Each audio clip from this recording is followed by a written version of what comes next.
นตยัสสะขอนอบน้อมแด่พระรัตนตรัยกราบนมัสการขอโอกาสท่านครูบาอาจารย์พระเถรานุเถระ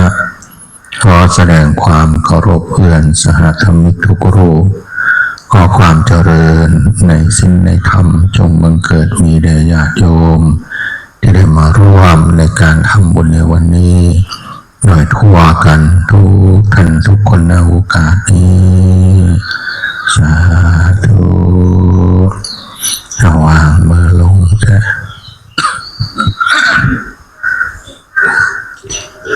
ขอเวลาสักหน่อยนึงเนี่ยเพื่อได้เป็นบุญเป็นประโยชน์เป็นกำลังใจเป็นข้อคิดเตือนใจในช่วงใกล้วันวิสาขบูชาคือวันพรุ่งนี้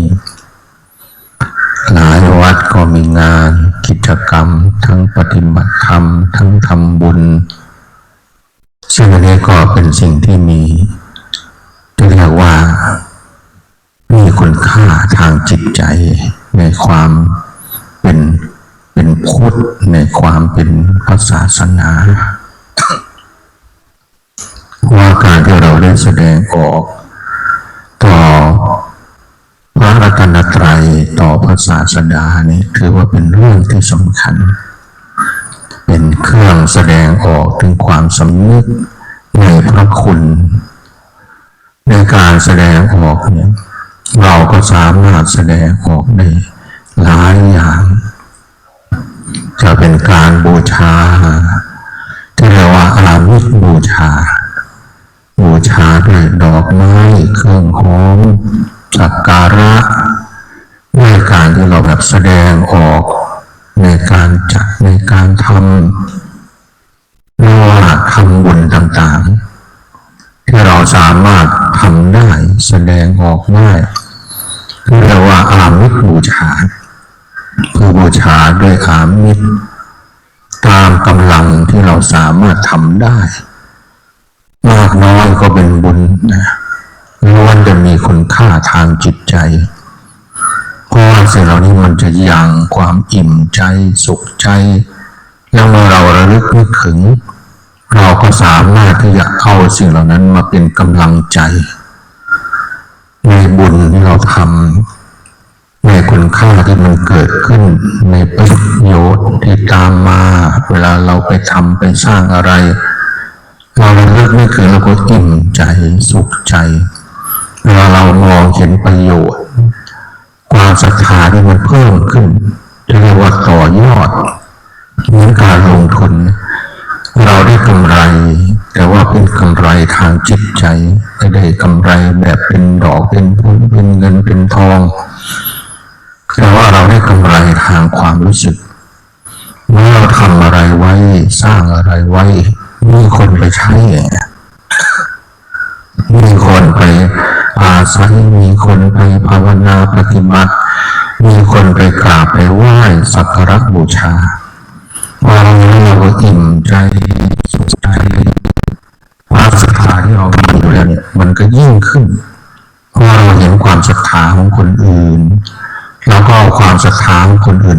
มันเป็นเครื่องมาเป็นเครื่องที่จะยกจิตใจเราแบบให้เกิดความสุขด้วยเกิดความอิ่มใจด้วยปิติใจด้วยซึ่งสิ่งเหล่านี้มันก็มีผลกับจิตใจเราปราโมทย์ปิติอิ่มใจสุขใจอันนี้ก็เป็นเหตุให้เราที่จะตั้งใจในการที่จะกระทำอะไรให้ยิ่งขึ้นให้มากขึ้นอดทนก็อดทนมากขึ้นถึงแม้ว่าจะมีความทุกข์มีปัญหาตั้งใจก็จะตั้งใจมากขึ้นเพราะเราเห็นความสำเร็จว่าสิ่งเหล่านั้นมันมีประโยชน์ถ้าเราทำมากกว่านี้มันน่าจะได้ประโยชน์มากกว่านี้น่าจะดีกว่านี้เราก็หาวิธีที่จะทำอะไรให้มันยิ่งขึ้นมากขึ้นแล้วมันก็เป็นทางที่จะนำให้เราไปสู่ความเข้าอกเข้าใจในการที่จะเอาประโยชน์ในศาสนาทั้งคุณค่าส่วนตนหรือว่าที่เราสามารถบำเพ็ญกุศลอุทิศไปแผ่ไปให้กับผู้เกี่ยวข้องผูกพัน ำอะไรที่เป็นบุญเนี่ยจะมากจะน้อยก็มีคุณค่าเป็นการบูชาเราลึกถึงคุณพระศาสดาแล้วคุณเหล่านั้นก็จะเกิดขึ้นกับเราทำให้เราสามารถได้ประโยชน์การปฏิบัติบูชาเนี่ยหลายคนก็ไปปฏิบัติธรรมที่โน่นปฏิบัติธรรมที่นี่ตามกำลังมีเวลาที่ตนเองมีในหน้าที่ที่ตนเองเป็นแต่ว่าเราก็เอาประโยชน์ไปปฏิบัติธรรม3 วัน5 วันหรือว่าจะมากกว่านั้นการปฏิบัติบูชาเนี่ยก็จะมีผลกับเราให้เราสามารถได้ประโยชน์ในธรรมเหมือนการที่เราแบบ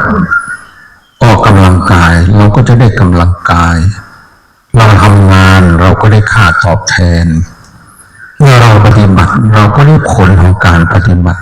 แต่ว่าจะมากจะน้อยไม่ว่าจะแบบอะไรยังไงก็แล้วแต่ละมันก็อยู่ที่เราทำคืออยู่ที่เหตุที่เราทำสิ่งนั้นมันก็จะเกิดผลถ้าเราอยากได้ผลของการปฏิบัติมากเราก็ต้องรู้จักแสวงหา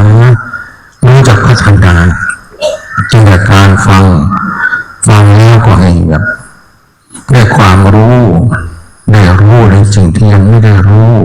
แล้วก็ชัดเจนขึ้นคลายความสงสัยในความรู้ที่เราได้รับจากการฟังคนเราเนี่ยถ้าไม่อ่านไม่ฟังเนี่ยการที่จะให้เกิดความรู้นี่มันยากอยู่เลยบางคนอาจจะคิดว่าไปคิดเอาไปทำเอาบางทีเราคิดได้บางทีเราทำได้แต่ว่ามันไม่ได้แต่ว่ามันไม่ดีหรือว่าไม่ได้แบบเจริญเท่าที่ควรเพราะอะไรเพราะบางทีมันจะคิดอยู่แต่ว่ามันไม่มีพื้นฐานความรู้ที่ให้เราเข้าใจไปคิดเองเองทำเองก็ลองผิดลองถูกเสียเวลาบางทีหรือว่ามีปัญหาบางคนก็เลยน่าจะได้ก็ไม่ได้ทั้งแต่คิดว่าคิดดีแล้วแต่ว่าไม่มีความรู้มันก็เลยไม่สามารถที่จะทำอะไรให้ถูกต้องเพราะมันไม่มีความรู้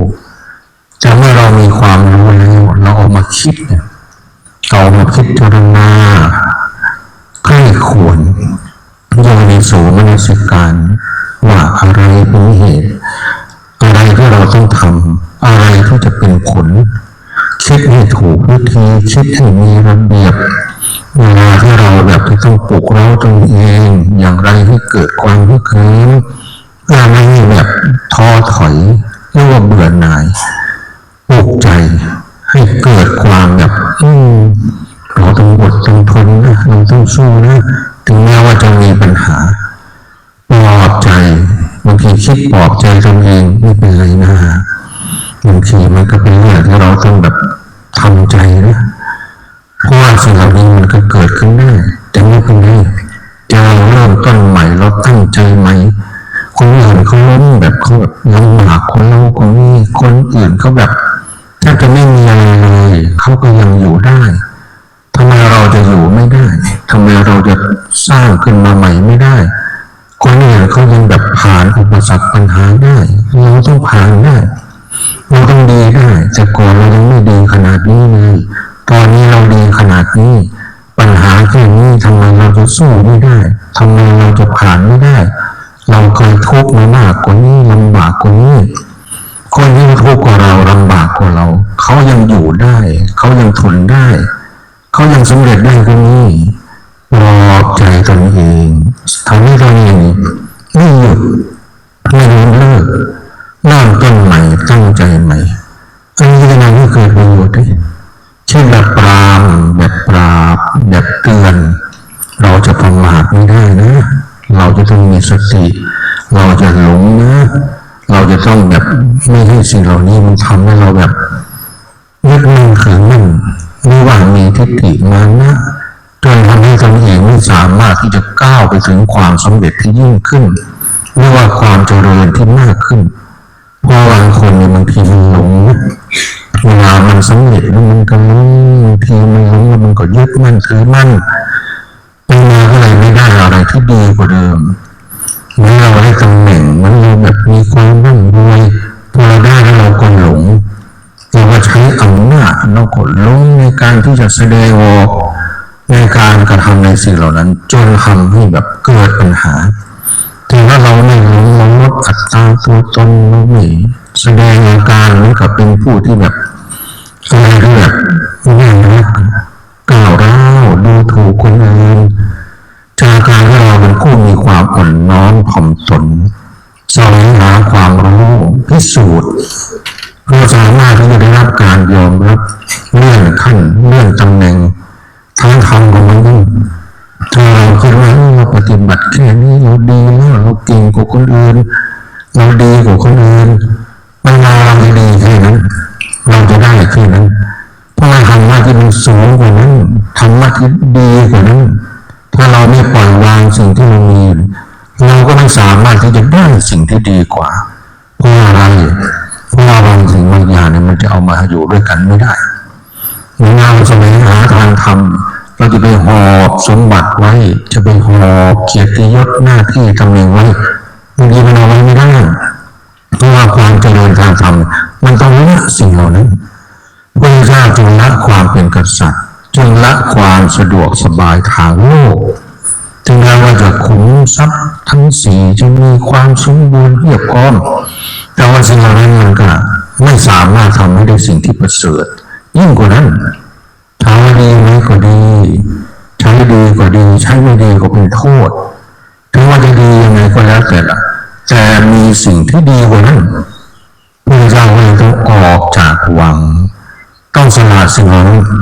ไปแสวงหาสิ่งที่ยิ่งกว่านั้นในตรัสรู้ถ้าพระเจ้ายังเป็นกษัตริย์อยู่เนี่ยนะเป็นผู้มีอำนาจจะแบบขนาดไหนก็แล้วแต่ละตายแล้ว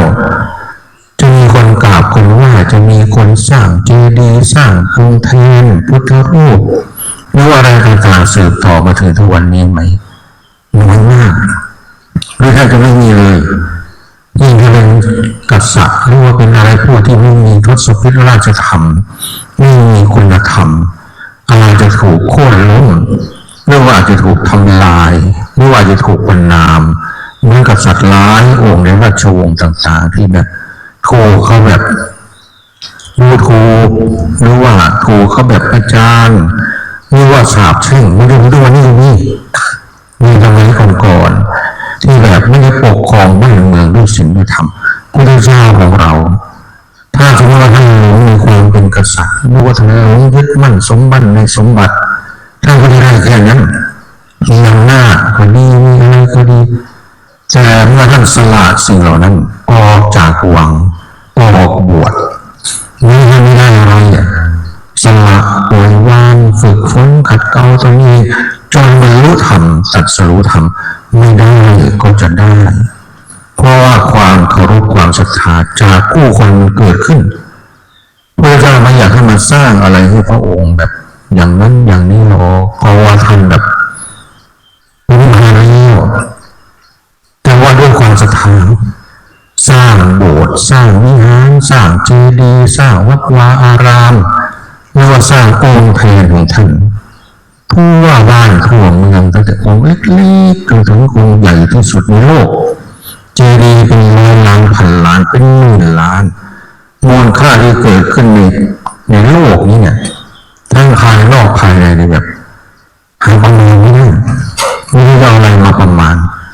อันนี้เป็นส่วนหนึ่งให้เราได้คิดเพราะเราทั้งหลายจึงต้องสละบางอย่างเพื่อให้เราได้สิ่งที่ดีกว่าเดิมให้เราได้สิ่งที่มีคุณค่ากว่าเดิม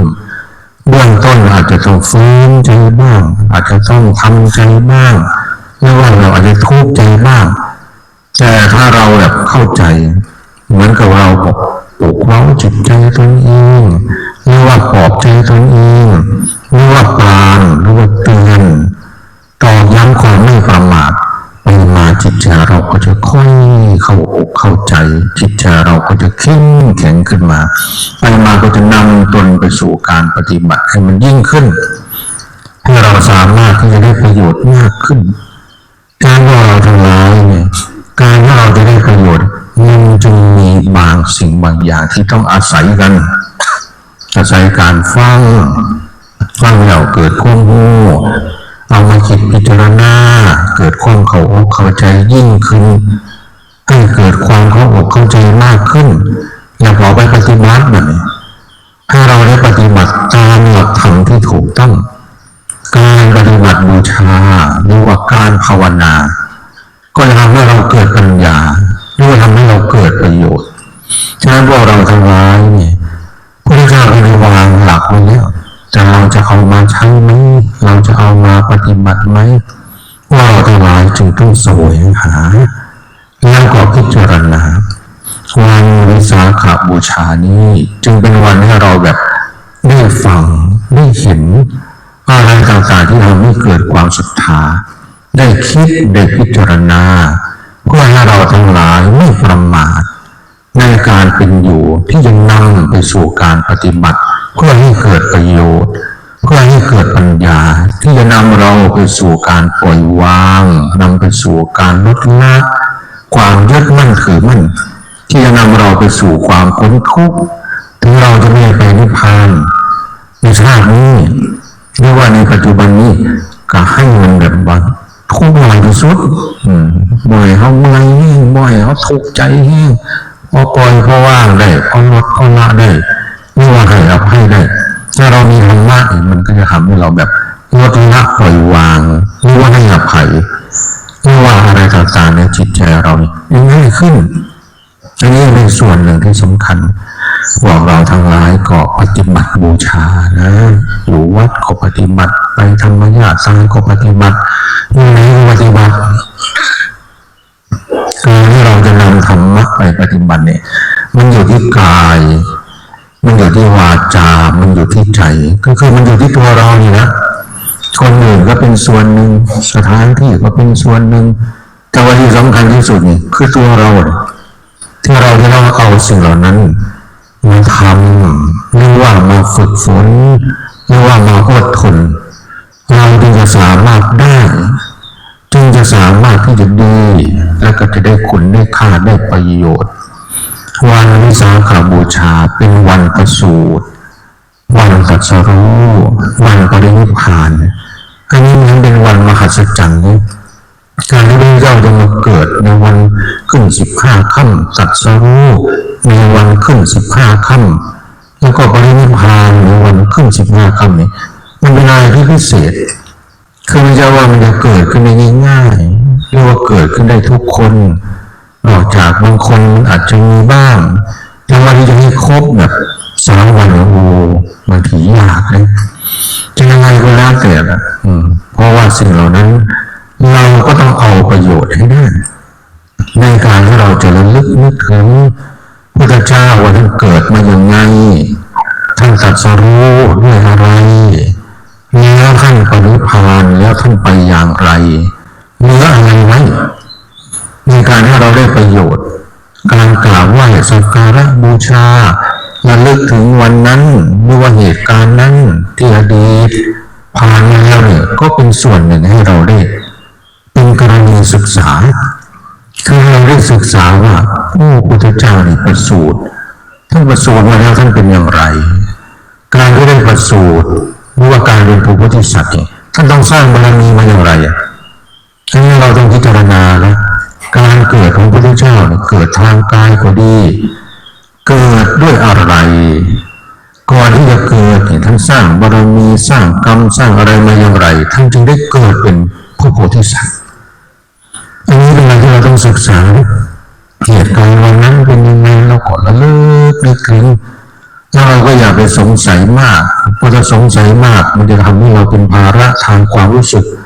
พระเจ้าประสูติมาแล้วเดินได้คงจะได้ว่าคนคืองานได้เนาะคนงานอีลีบ่ก็ว่าพระเจ้าประสูติลงมาแล้วพูดได้บางคนก็ที่ว่ามันตัวบ่เนาะก็ว่า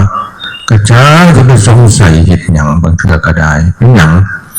เอาว่าสามารถย้อนกลับไปเกิดทันหรือว่าเห็นเหตุการณ์เพราะมันเป็นอดีตไปแล้วพระเจ้าก็บอกว่าอดีตก็ละไปแล้วอันนี้ถ้าเราได้วางใจในเหตุการณ์เหล่านั้นเพราะว่าเรื่องเล่าต่างๆที่เล่าสืบต่อกันมานะก็เป็นอะไรที่แบบมีคนไม่ได้เห็นผู้ที่เห็นก็คือผู้ที่แบบร่วม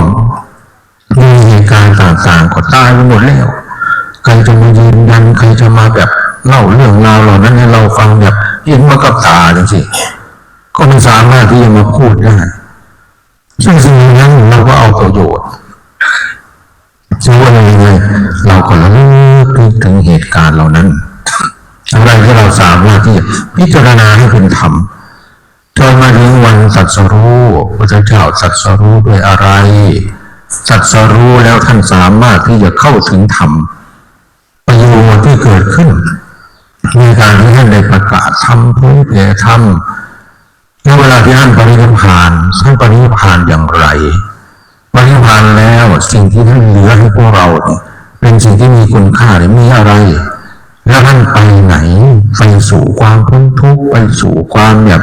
ไม่ต้องกลับมาเวียนว่ายตายเกิดอีกซึ่งสิ่งนี้เนี่ยเราก็ต้องศึกษาแล้วเราก็เอาคุณเหล่านั้นในการที่ให้เราได้ทำในสิ่งที่เป็นประโยชน์กับตนเอง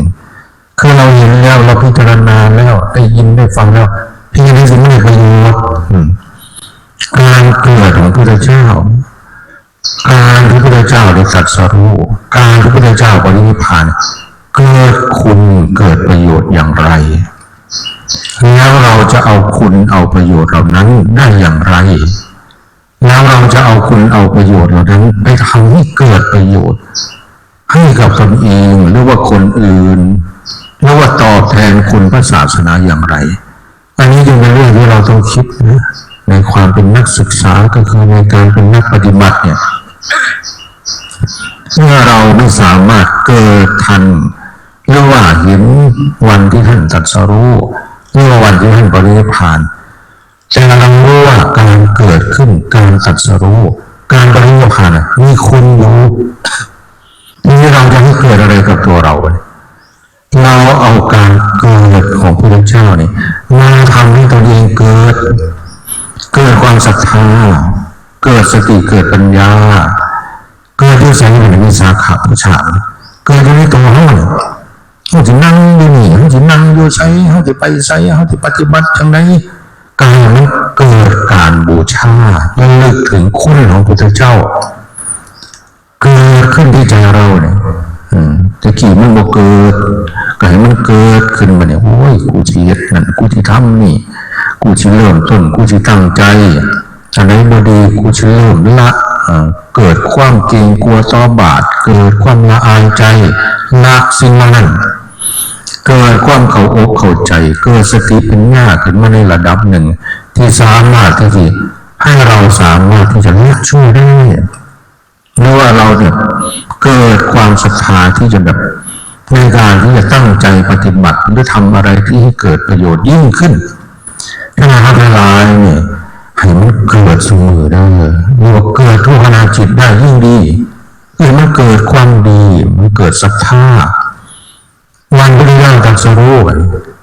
วันที่พระพุทธเจ้าสามารถที่จะเข้าถึงธรรมการเข้าได้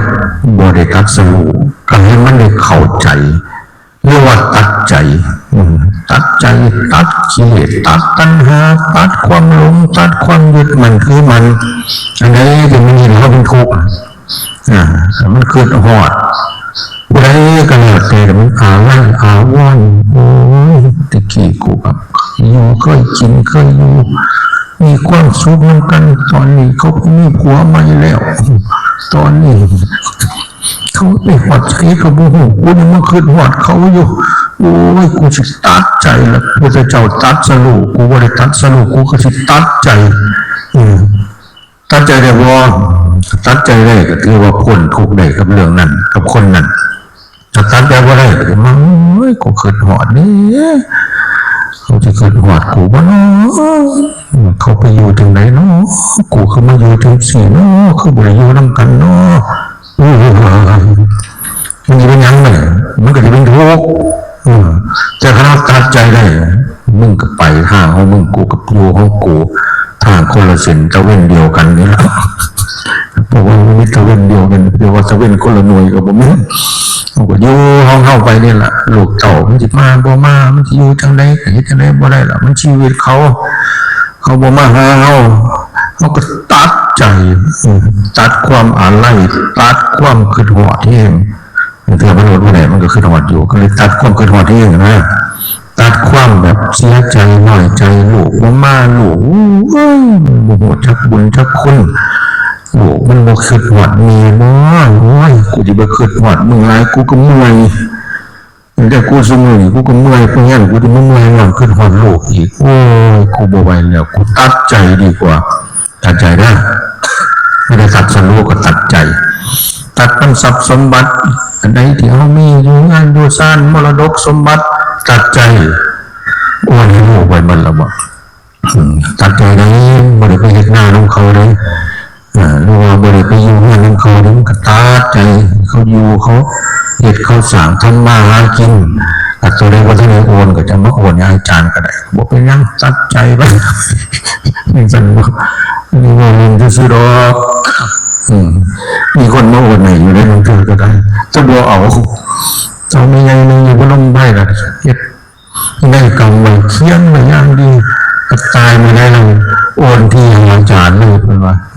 ให้อาจารย์เอาไปทำบุญให้อาจารย์เอาไปเฮ็ดนั่นเฮ็ดนี่เพราะว่าโอ้ยใหญ่เลยวะใหญ่มันคือสิ่งแบบ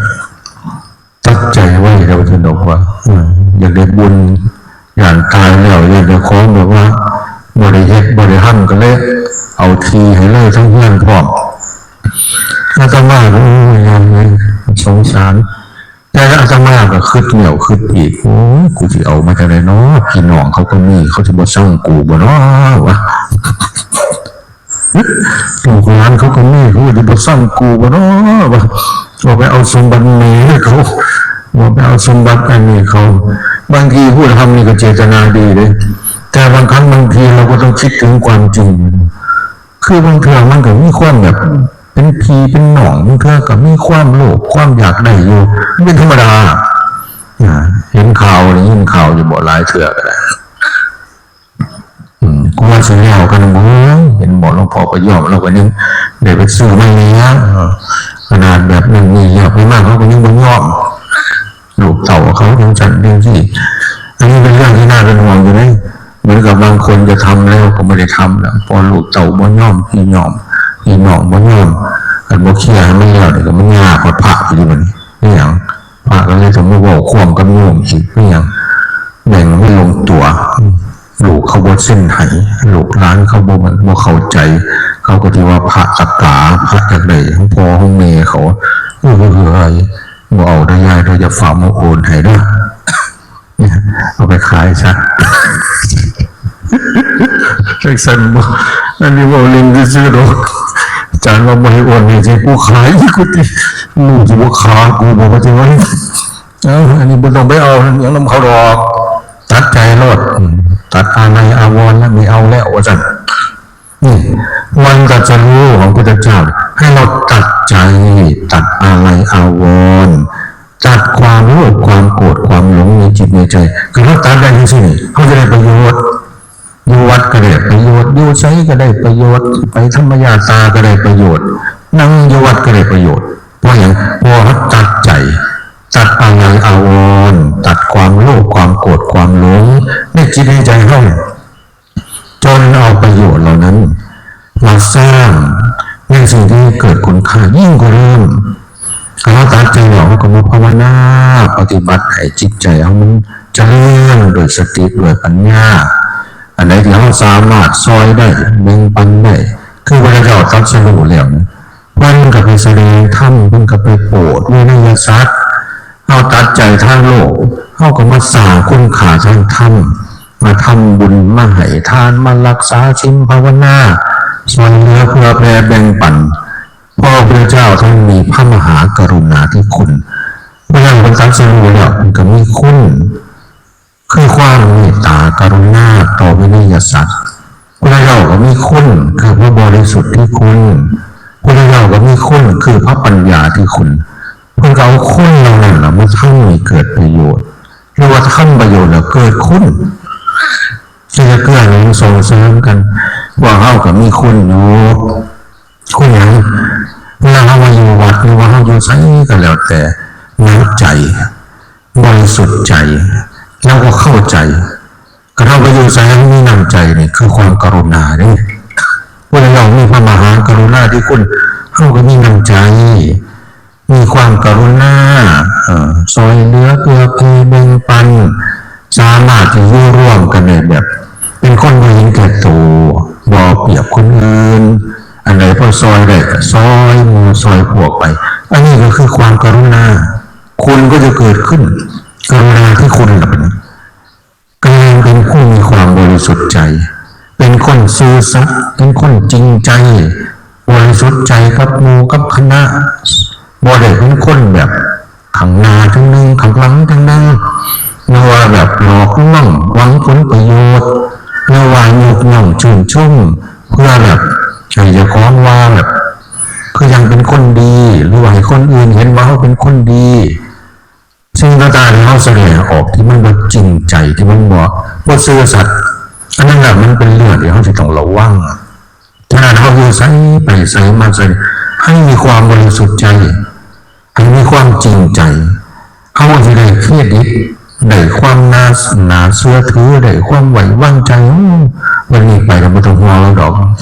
ว่าแบบจริงใจกับหมู่พวกเราบ่เห็นแก่ตัวไปใส่มาใส่เราเบี่ยงเขาเบี่ยงหน้าหมู่คณะค่ารถค่ายังต่างๆเขาเรียกว่าค่าล่ากับบ่มีล่านะ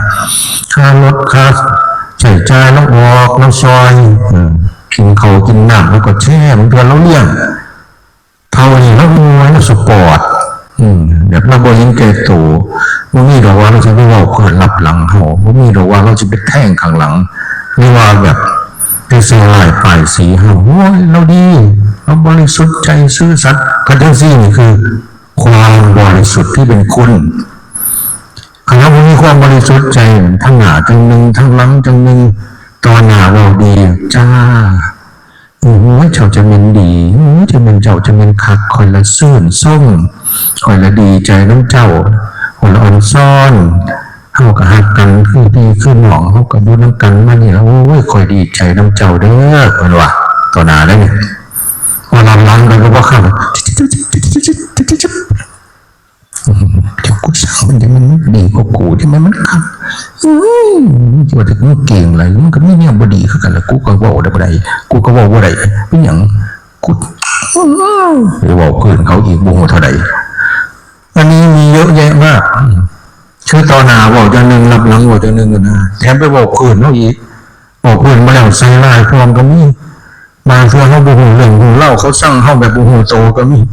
สู่คนไปเป็นอย่างคือสั่งกูมึงหนั่นมึงว่าอีหนั่นมึงบอกกูมึงเป็นยังสั่นมึงเป็นยังสี่มึงเอาเปรียบกูโอ้ยกูละสั่งมึงเป็นยังคือเป็นยังสี่กูนะหักมึงกูนะจริงใจกับมึงเป็นยังคือมาบอกกูข้างหลังมึงเป็นยังคือมาแทงกูข้างหลังมึงเป็นยังคือมาใส่ลายกูมันก็เลยเลยกูไม่เรื่องกูบ่ได้ว่ากูบ่ได้ว่าจังไรผู้นั้นเขามาบอกโอ้ยมันบอกถึงมันบอกจังสี่ว่าเป็นอย่างสั่นว่าเป็นอย่างสี่มีบางคนเนี่ยแบบต่อหน้าอย่างหนึ่งรับหลังครั้งหนึ่งอันนี้อันตรายเลยคนที่แบบอิจฉาเราคนที่แบบเอาเปรียบเราหรือว่าทำให้เราเสียหายไปเยอะๆมีแต่คนใกล้ตัวล่ะเป็นส่วนมากอันนี้เรื่องสำคัญนะฉะนั้นเวลาเราคบใครเนี่ยเราจะต้องมีความแบบจริงใจต่อกันระวังไม่ใช่ระแวงนะระวังคือเราระวังแบบไม่สิ่งเหล่านั้นมันเกิดขึ้นต้องมีแบบกฎระเบียบหรือว่ามีข้อตกลงเนี่ยทนายอยู่ตรงนี้ต้องมีสัญญาต้องทำให้เรียบร้อยถ้าวันหนึ่งผลประโยชน์ไม่ลงตัวทีนี้เพื่อนก็เป็นแบบไม่รู้จะเป็นศัตรูหรือว่าอะไรก็ไม่รู้นะเพราะอะไรเพราะบางครั้งบางทีมันไม่เข้าออกใครเลยได้ผลประโยชน์เนี่ยถ้าเราไม่ไว้วางใจกันหรือว่าไม่มีอะไรเนี่ยไปมาไม่ได้เกิดปัญหาฉะนั้นพอเราทำงานเนี่ยเวลาคบใครเนี่ยจึงให้เลือกคบกัลยาณมิตรผู้มีธรรมถ้าเราไปคบแบบปาปมิตรหรือว่าผู้เห็นผลประโยชน์เนี่ยไปมามันก็จะเกิดปัญหาทีหลัง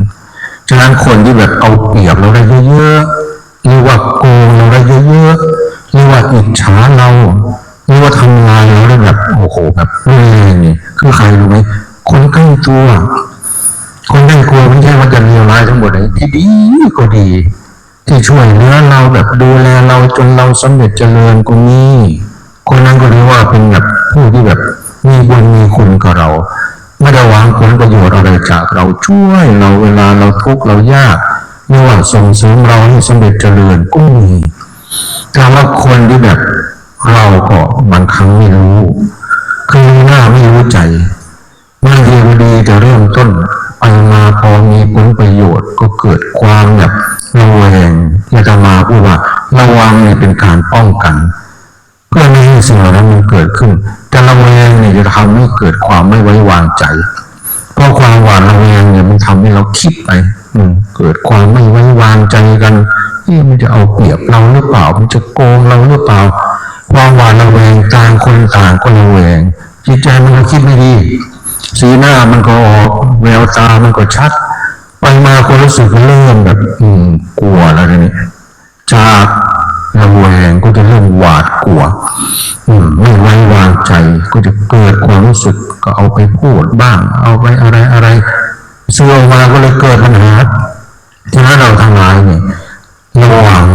แต่ว่าอย่าระแวงจนเกินไปเพราะมันทำให้เราหวาดกลัวทำให้เราเกิดปัญหาทำให้เราเกิดความเข้าใจผิดได้ฉะนั้นว่าเราทั้งหลายเนี่ยความบริสุทธิ์ใจเนี่ยสำคัญมากเลยพระเจ้าจึงขัดเกลาให้เราบริสุทธิ์ให้มากที่สุดพระเจ้ามีพระบริสุทธิ์ที่คุณคนเหล่านั้นก็ทำให้ท่านสามารถที่จะแบบไปไหนมาไหนไม่ต้องแบบกลัวว่าเราจะไปทำให้คนอื่นมันกับเดือดร้อนมีปัญหาถ้าไม่ใช่มีกรรมมีเวรต่อกันมีอดีตชาติจริงๆซึ่งที่เราทำอยู่มันมีคุณอยู่แล้วฉะนั้นเราทั้งหลายจึงมาสร้างคุณให้กับตนเองนะน้ำใจก็คือแบบความกรุณาที่เราก็ต้องสามารถที่จะมีความจริงใจบริสุทธิ์ใจอันนี้บริสุทธิ์ที่คุณที่เกิดขึ้นจากความจริงใจจากความบริสุทธิ์ใจจากความซื่อตรงไม่คดไม่โกงหรือว่าไม่แทงข้างหลังสุดท้ายนี่ความเข้าใจไอ้ความเข้าใจนี่เราจะต้องทำให้เกิดขึ้นกับจิตใจเราให้มากเพราะเราไม่เข้าใจเราก็จะเหนื่อยเราก็จะทุกข์เราก็จะคิดมากเราก็จะเกิดปัญหาเกิดอะไรต่างๆในการพูดในการทำอะไรหลายอย่างถ้าไม่เข้าใจในเรื่องนี้เป็นเรื่องก็เป็นเรื่องเนี่ยอย่างบางคนนี่บางทีเขาแบบเห็นสิ่งของตกอยู่เขาก็เก็บไปให้บางคนไม่เข้าใจว่าเขารักเนี่ยโอ้ยของรถเสียของรถตกแล้วบ่งแล้วปัดเลยโอ้ยจะไปให้เราดีกว่าเรามาหาเนี่ยเราจะหาบอกว่าเธอมันมีของมีค่าเก็บไว้เขาจะไว้ไงนะบางอย่างมีคนมาบอกเพิ่นมาหาอันเพิ่นเอาของลงไปแล้วคือว่าเก็บของลงไปแล้วเอาไปแล้วโอ้ยกูเห็นกับตาว่าแล้วมันวันนี้บริฟังมีมาฝ่าเรื่อยบริมังนั้นบริพิจารณาอย่างไปด่าเขาเลยมึงเอาของกูไปบอกมึงรักของกูวะมึงเป็นโจรวะมึงเป็นยังคือเห็นแก่ตัวมึงเป็นยังคือเป็นคนยังสิอันกูเก็บไปให้เนี่ยว่าจะเอาไปให้ยางมันเสียเป็นยังไงไปตึงถูกด่าแบบบดเตะตั้งตัวฟาดกระเป๋าใส่หน้าเลยก็จะฟาดใส่เลย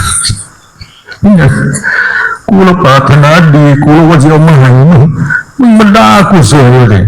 โอ้ยหุ่นสิกูปล่อยทิ้งไปไหนเขาหลักนี่เขาเอาไปไม่แล้วจะกันยังไงอันนี้เราต้องรีบต่อไปอันนี้เราจะเพิ่งไปรีบสรุปก็ต้องว่าต้องเท้าให้มันเข้าใจมันคือขี้บ่าอย่างสิเอาขี้บ่ามาด่าเอาสิเอามาด่ามีอะไรก็ดีมาด่าพระก็ดีนี่ด่ามันด่าเสียหายแบบจังได้ก็แล้วมาด่านะด่าแบบโอ้ยเป็นขับด่าครับด่าเนี่ยแบบบริยานบาปยานกรรมเขาเป็นยังไงมันเนี่ยเขาก็จะเครียดนั่นหรอมาด่าเขาแต่พอดีมีคนหนึ่งมาบอกว่าเห็นพี่บ้านไม่มีบอกมันด่าคนมามัด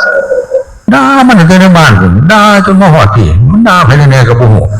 โว้ยเห็นมอที่ฝ้าไปจับมันฝ้าเอาไปส่งโรงพยาบาลก่อนที่เขาจะถือก่อนที่มันถือเขาขาผมไปด่าเขาหลายด่ามามัดเห็นไหมมันก็ด่าบอกพี่บ้านมีอย่างนี้มีที่มันจะได้ไหมโอ้ยพี่บ้าเนาะพี่บ้าด่าก็จะมีเขียนพี่บ้าเนี่ยแสดงว่าเขาบ้าก็พี่บ้าได้บางครั้ง เนี่ยเพราะว่าเขาบ่มีสติเพราะว่าเขาบ่เข้าใจเพราะว่าปัญญาเขาบ่มีสติเขาบ่ได้เขาก็เลยว่าไปจังสั้นด่าไปจังสั้นฉะนั้นพวกเราทั้งหลายอยู่ด้วยกันเนี่ยเวลามีคนมาด่าเราเวลามีคนมาแสดงอาการที่ไม่ดีกับเราเนี่ยเราจะต้องเข้าใจเขาได้ว่าเขาดีเขาได้ไงเขาใจว่าเขายังไม่กิเลสถึงเขาจะบอกเป็นบ้าหรือเขาจะเป็นบ้านี่กับเขากับบูบูคือกันมันเชื่อเขาโลภมันเชื่อเขาโกรธมันเชื่อเขาหลงมันเชื่อเขาเฮ็ดไปตัวที่ตัวเรียนเขาเห็นแล้วเขาเข้าใจเขาเราก็ยังมีกิเลสอยู่เนาะเราก็ยังแบบยึดมันคือมันอยู่เราก็ยังแบบโมโหจะคว่ำเพราะว่าเรายังไม่มีธรรมะเพียงพอเราก็เลยเห็นอย่างสิโอ้ยสงสารเราเนาะบางทีเราเอาแล้วเอาอีกแล้วโลภเราเห็นแก่ตัวเพราะว่าความโลภเราหลายบางทีเราเกลียดเราสั่งเรามัดนิดเราวิ่งเราใส่อารมณ์พอเราแบบไม่มีสติเรามีความเมตตา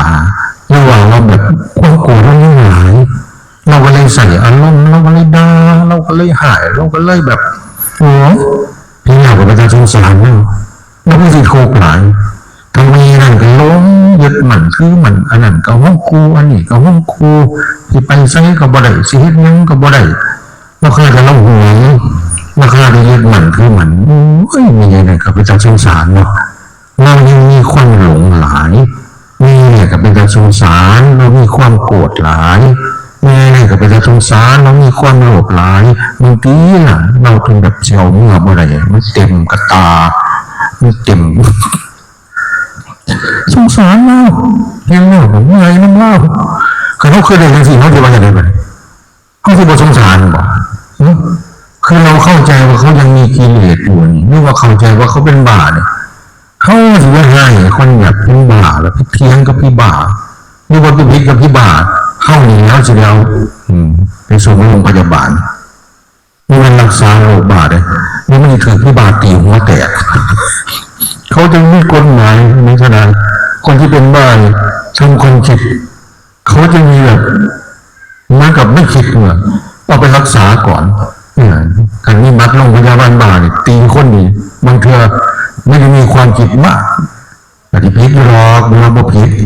แต่ว่าถ้ามีบัตรบ้าเนี่ยโอ้ยเราเป็นบ้าเนาะสติไม่ดีเนี่ยโอ้ยคนสติไม่ดีเนี่ยมันก็เป็นธรรมดาหรอกก็ว่าถ้าศาลพิจารณาเขาก็จะไม่ลงโทษแบบเต็มที่แต่เขาจะส่งไปรักษาก่อนเพราะอะไรเขาเป็นบ้าอันนี้คือการทางทางร้านก็ต้องเข้าใจนะไม่ต้องเข้าใจผู้อื่นทั้งไกลหรอกเข้าใจผู้อื่นกันนี่เข้าใจผู้อยู่ไกลตัวเขาเลยล่ะสำคัญที่สุดบางคนชอบไปเข้าใจคนอื่นเลยผู้เข้าใจผู้นั้นเข้าใจผู้นี้อยู่ใช้ในกับพระเจ้าจะว่าผู้อยู่ใกล้ๆเนี่ยพวกเข้าใจกันเนี่ยผู้อยู่น้ำกันอยู่เสมอนี่พวกกินน้ำกันผู้อยู่น้ำกันเฮ็ดนั่นเฮ็ดนี่น้ำกันไปบอกเข้าใจมันเข้าใจแล้วคุณก็บอกผู้นี่จะมันดีผู้นี่จะมันคักหุ่นเขาเฮ็ดนั่นเฮ็ดนี่ยุปุ่นยุพี่แล้วจะมันเขาดีเขาคักแต่ว่าผู้อยู่ไกลกันเนี่ยนะกูสั่งมึงเป็นว่ายังไงกูเบื่อหน่ายมึงทุกอย่างไหนมึงสิบุตรว่าอย่างไหนมึงสิตายแล้วทุกอย่างไหนมึงจะไปจากกูทุกอย่างไหนมึงจะไปอยู่ในกูบ่เข้าใจฉะนั้นเราทั้งหลายเราจึงต้องมีปัญญาพระเจ้ามีปัญญาที่คุณเข้าเขาปัญญาเป็นวิสัยแล้วเราก็จะได้ประโยชน์จากวันวิสาขบูชาจนถึงวันตายพระเจ้าปรินิพพานแล้วท่านก็ได้ให้มรดกที่เราได้ยินว่าจะเลิศจะประเสริฐเป็นศาสดาเอกจะมีปัญญาที่เรียกว่าธรรมะคำสอนที่แบบดีที่สุดที่พระเจ้าตรัสรู้จะมีคนเคารพศรัทธามากมายขนาดไหนแต่สุดท้ายพระเจ้าก็ต้องละต้องจากต้องปล่อยต้องวางทุกสิ่งทุกอย่างในโลกนี้ถึงแม้ว่าจะเป็นศาสดาเอกผู้เลิศด้วยปัญญาแต่ว่าสุดท้ายชีวิตก็ไม่สามารถที่จะอยู่ได้ด้วยกายที่ไม่เที่ยงความทุกข์หรือว่าเราไม่สามารถยึดมั่นถือมั่นได้อันนี้ก็ให้เราได้เห็นเป็นธรรมที่เกิดในสติปัญญาแล้วก็ให้เราได้มองเห็นสิ่งเหล่านี้ให้กิเลสมันตาย ให้เฮาสามารถลุดละปล่อยว่างให้หลายที่สุดเราก็จะได้คุณจากวันวิสาขบูชาสมควรแก่เวลาขออนุโมทนากับท่านทั้งหลายในการประพฤติในการปฏิบัติในช่วงวิสาขบูชาก็เอาประโยชน์ให้ได้นะจะอยู่ไหนก็ให้เราเกิดความดีให้เกิดบุญเกิดกุศลเกิดสติปัญญา